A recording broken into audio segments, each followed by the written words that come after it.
气候反常、极端的天气，也有新出现的病虫害，对靠天食饭的农民有真大影响。彰化县复兴乡农会对1年前开始有找食物医生来顺山区，用机器去检查着病的农作物，对症落药，帮助农民解决病虫害。大的时阵啊，这汤就倒土内底，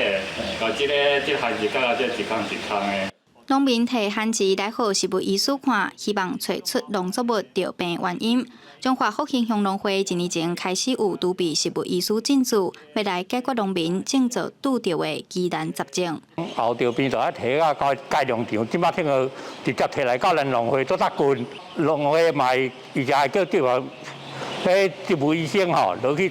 查咧看卖，所以真方便。进前这个就是无落雨，虫仔这个红蜘蛛就一直走出来，对虫仔的气味，到酸奶的气味，还有这个豆仔的气味嘛是一直走出来。食物医师表示，过去若是农作物着病，农民拢惯势去农药行买药仔来抓，但是安尼有可能会用唔着药仔，或者是无准则好势，造成农药过量违规。食物医师咧以会对症下药，透过焊镜、显微镜来检查，依照原因、症状的面积来开药方。若是拄着这个病虫害问题啊，就是问这个厝边头尾是去这个药店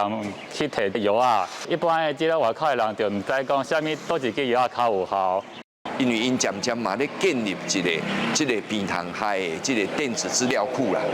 所以如果是会当鉴定出是虾米款的病虫害，伊就会当马上对症下药去解开药方。农会表示，台湾因为天气淡佮热，农作物较会有病虫害的问题，加上天气反常歹种植，拢互靠天食饭的农民面对真大挑战。即阵透过食物医师的辅导，精准用药，希望减少农民农靠农药，嘛确保食物甲环境的安全。记者杨淑晴，彰化报道。